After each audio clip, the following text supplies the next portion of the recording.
Wow, salamat sa mensahe sa awit, ikan sa pagkawang sa pamilya.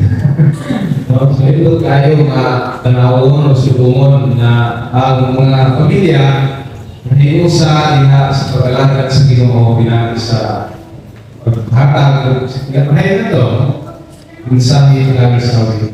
Mga may punta sa tanang mga igsoon. Salamat sa Ginoo tungod sa pag-adlaw sa mga kinabuhi o nahiusa kita alam sa pagdawat sa mensahe ikan sa Ginoo o ato na lang iutang sa pagkakasakal sa kinabuhi. Mag-apunta kung Diyos, balik kami sa kanunay na dinaling budlok sa mong pagpamanandong sa inyong pulong.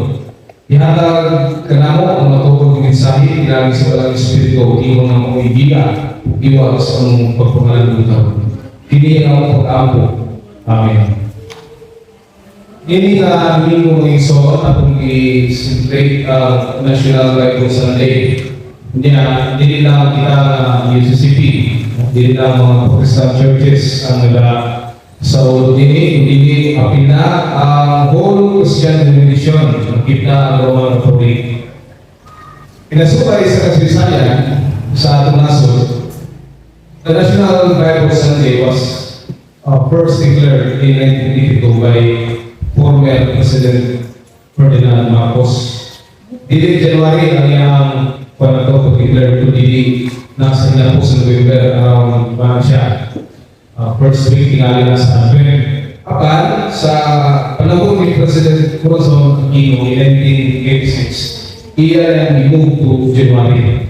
So, muli karon na ang National Bible Sunday nagsawalo ta January.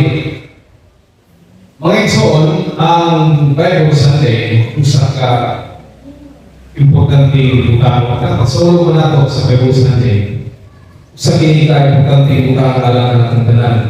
Tungkol kay ang Biblia o pulong sa Ginoo. Hindi na yung kita ng mga Kristiyano, hindi na kita ng mga bahay. Kasi yan ang katumulan nila yung bahay, kung yung basa na. No?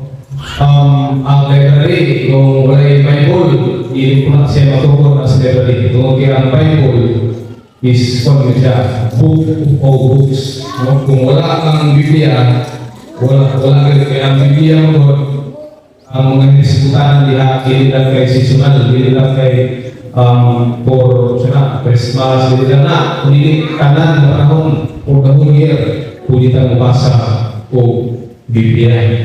Hindi lang ka na, ang pulong sa Diyos sa malang kasulatan mo ay makahatag sa matulog ng kalipay o kalinaw o uban sa Ginoo sa atong mga kinabuhi o isa sa atong nasod sa Pilipinas. Kung ang tanang kauhan na nasunod sa pulong sa Ginoo, angkon ng lupa o kalinaw o kalipay. So, kini ang ipadayag na mensahe sa atong malang kasulatan. Diha sa John chapter 1 verses 1 to 3 na ang pulong na naghahatag sa kinabuhi. Ang sulat ni John, lahit din sa 3 verse, kaya Matthew, Mark, and Luke. Dahil lagi ko pag-interpret kung unsa si Jesus. Kaya kung sa Matthew, Jesus is the Son of Man. O gila nga kaliwat din gabi na manluwas sa kanan. Si Mark, okay po, Jesus is the Son of God. He is the good news for gospel. Muna ka Mark. Si Luke, or Luke, Lucas. Jesus is told by the Holy Spirit niya na samyaw sa may balita ngadto sa mga kabos.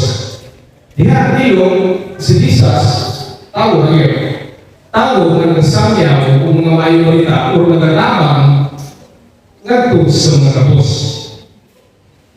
But diha ni John, Jesus is the Word of God. Si Jesucristo mao ang walay katapusang pulong sa Dios nga nahimutaw o naghigugma sa tanang katawhan. Kung ihatag sa Dios mahal, si Jesucristo dili kanato ang mahimong maluwas sa tanan nga nagatuog kaniya. sa ato pa mga igsoon, kini upat ebanghelyo, dunay klase-klase ng pagtanaw sa Ginoong Hesus kapan susama ang iyang nalihok. Dunay nagsamang mensahe nga si Jesus mao ang Kristo nga manluluwas. Ang ebanghelyo ni Jesus sumala ni Juan mao usa ka assurance or pasali ngadto sa mga karaang matutuo nga kinahanglan motuo ni Jesus kung kay siya mao ang bisaan nga manluluwas ang anak sa Dios aron ang tanan makapatung sa kinabuhi ug nagpakita kini ug sa Dios. Imo nga nakaambit kita sa kinabuhi tungod sa grasya sa Ginoo pinagi ang Kristo ato bang natuman ang diri sa itong kinabuhi na nag-exist kita tungod sa tulong sa Ginoo. Kini nga mga putana kung nagkahatag ka natin sa paglandong o nagkahatag ka natin sa pagpahinundong kung asa nagkakita na kita sa atong kinabuhi isip Kristohanon. Kung atong gituhan na ang tulong sa Diyos na sa atong kinabuhi, kinahanglan naman magiging kita sa mga services sa atong simbahan. Kini nga klase ka servisyo o ay itong gulamon o kinahanglan. Kaya ang simple na tayo na servisyo. Kaya watin at Bible study, watin at Sunday school. Servisyo na sa itong iglesia. Yan. Sunod ko tayo na. Ang verse 1, naging mo, so wala tayo nabuhat sa unsa ang pulong ni Hana. Ang pulong ubat sa Diyos o ang pulong Diyos. Nagpahiyong kini sa mga karaang magtotoo kung unsa ang nagkoneksyon sa ilang personal na kinubuhi o diha sa Diyos. Mao ang magagahon o magbubuhat na pinaagi sa pulong dunay mamukna na kapatuhan. Although, kanang kapatuhan ginaingon, dili ginaingon ng magic, no? Kung atong i-picture out, karon na panahon, apan ang kapatuhan ng igsoon, naghulagway, no? Naghulagway kini nga ang magtotoo, once na ang kunon ang pulong, dunay kapatuhan sa kinabuhi. Sa kini kasulat, nga pinunod sa karaang magtotoo, nga ang Diyos naghahatag usa ka maayong kinabuhi, mao ang pulong si Jesus Kristo na manluluwas. Ang pala kasulatan na ito gigamit karon mo kini ang tool, no? Tool na nato nga mga Kristiyano aron mahimong matudloan kita. Ang yung aron mahimong kita ni matuto, no? Aron sawayon kita o kinabina aron mahatagan kita ug bagong kinabuhi. Tungod kay ana nga pamagi atong ipatuyo si Kristo sa atong kinabuhi. Tungod hatagan kita sa kapatuhan sa kinabuhi, pinaagi ni Kristo. Ban sa balaang Espiritu, dahil mamahimong kita tuhaw sa mga pulong o kinahanglan na malututon kita o manasigon sa pagpanayon pagpuon sa balaang kasulatan. O na itong simbahan namin always nag-study sa Discord, no? Hatagan o pagtagan. Dili lang ang pagsimba niya pamina sa wali, hindi human na muli na dayon. O kung hindi atong gawaton ang pulong kung anak ko upang sa pumagigsunan kung atong hindi ka magtikinuhin ang kunato ang kabaguhan.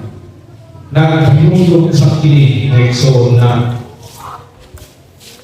ang atong sa mga membro sa atong pamilya atong sa nagasito aron mapili sa maong guluhan.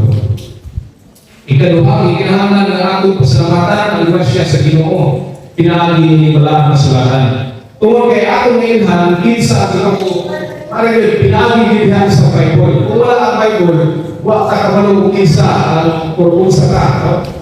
Ang verse 2 sa Tubulan ng Sulatan, ang pulong upang sa Diyos. Tandaan, ang pulong upang sa Diyos. Naghaharap sa kini o pasalig na ang manluluwas sa si Yesu Cristo, dunay pulong magkahatag kinabuhi sa katawang. Dili literal na paglawas, no? Kundi isa kinabuhi mo very special at tubahan sa Ginoo.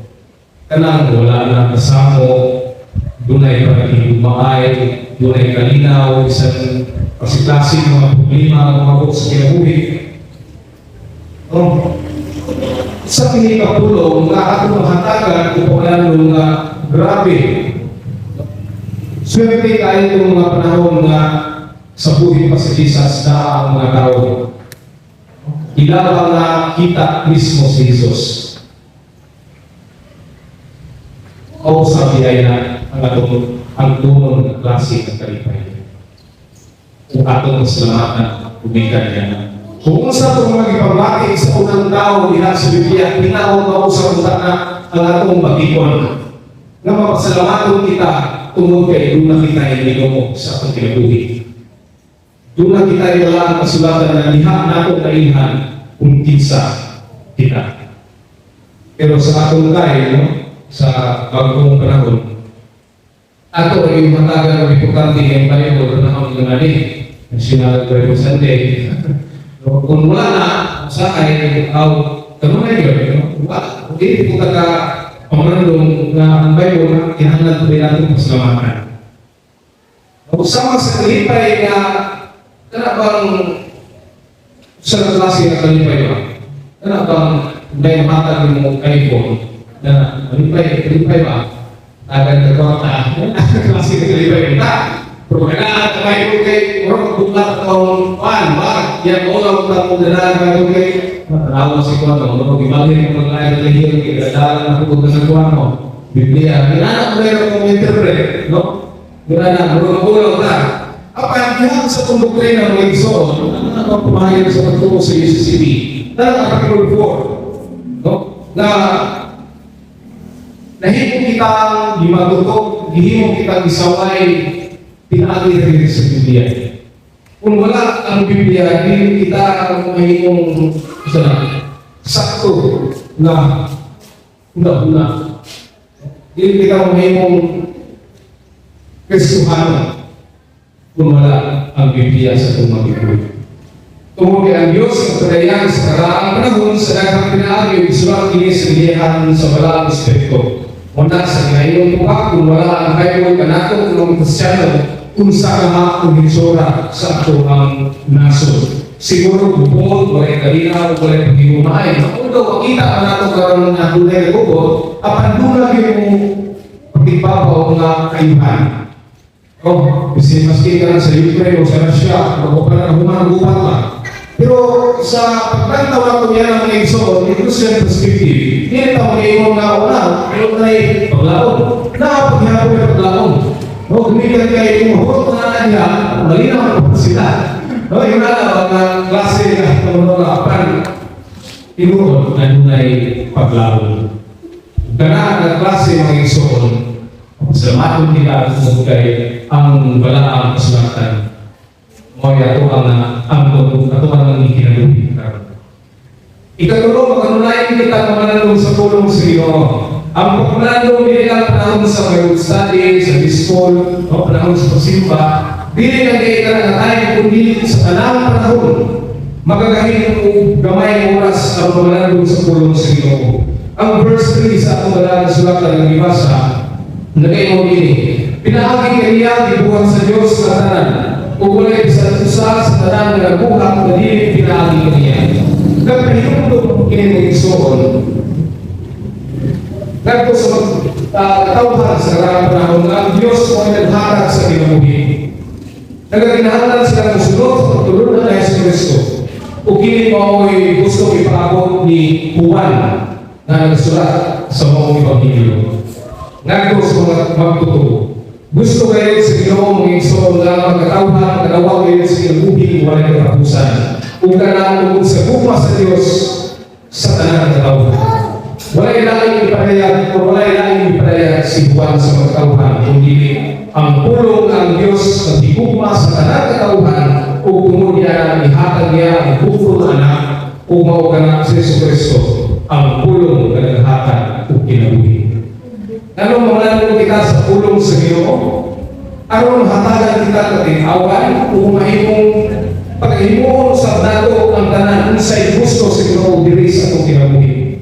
Kini pasabot na ang atong kasing-kasing imong na iglesia, di sa kita gituluan, ihatagan o pinang pasalig ang Diyos na hata nato, ato usap ning pagkadanon sa atong panimalay, kung isa sa atong asa kita ng trabaho. Kung di kita gituluan, usapan pagkinabuhi uban sa pulong, kinahanglan nato sa ning pagkahimuon ang kaong pagkumalandong nato sa David kung asa kita gipahimutan sa Ginoo. Mga ang atong iglesia sa pakini sa seminaryo ng Igsoon, dili kita magkakon ug dito sa gawas nato i-apply sa tanan na unsay atong kakuman. Kung maupili ang katuyuan sa walang kasulatan na kinahanglan kita mamalandong dili lang panahon ng mga Domingo mag-Bible study, kundi sa tanang panahon ug dapit. Ang service ko Bible study usa sa mga pamaagi nga aron mahimo sa kita magkamaho o musabot sa Bible na dili nato maliteral. No, parang dili pag-literal ang sa buka sama sa mga ng mga denomination na grabe na sila mo history sa mga one na verse pero masaha bakila dili pa sila mo one history ba kung sila sa buka niya mo ingon nila mo background niya dili man na pwede sa tuwa kay scholar niya ko ang gatunan gikan sa history niya na mo na punta tuwang ikinahanglan na aron dili nato maliteral ang pagsabot ang pulong sa Ginoong Igsoon. Hinaot sa kanunay nagkakong kita ng malalong o reflect sa pulong sa Ginoo pinaagi sa pagbasa at pagsabot ini. Aron mahibalo kita ng malalong sa pulong sa Ginoo, kinahanglan di ay mapapil kita sa atong giingon sa unang punto mo ang maglambigit sa services sa simbahan. No, sa Discord Bible Study. Kaya di ana ang pamaagi makapungtana kung maklaro nato kung sa atong mga walang sakti. Mga ganyan panahon sa pagsapulog sa National Bible Sunday ng Igsoon, si Iso Cristo ay muna akong Diyos, siya makausap ang pulong nga naghatag ka nato upang kung kinabuhi, nga naghinundong ka nato ang sa paglambigit sa mga services ng atong iglesia. Pagbaton ang pagpasalamat sa Ginoo, kung ihatagan kita o grasya, mauwang wala ang kasulatan, o kung na atong nailhan, unsa ang matutod, o kinsa ang atong Ginoo. Kung kinahanglan malalim kita sa pulong sa Ginoo. Ang pulong dihatag sa Dios kanatong tanan ng mga katawhan aron dili kita masumpaki kung saan matulog. Dili aron nabibay ang mga katawhan pero mga tinuhan. Kung dili ilahatag dili aron naa ang kalinaw, paghigugmaay, pag-iambit sa mga balita, mahitungod sa kinabuhi, walay katapusan. Kung dili mo ang pulong, mag-ibaday na lihat sa kung kasulatan. Sa ngalan sa mahal ng Espiritu Santo. Amen.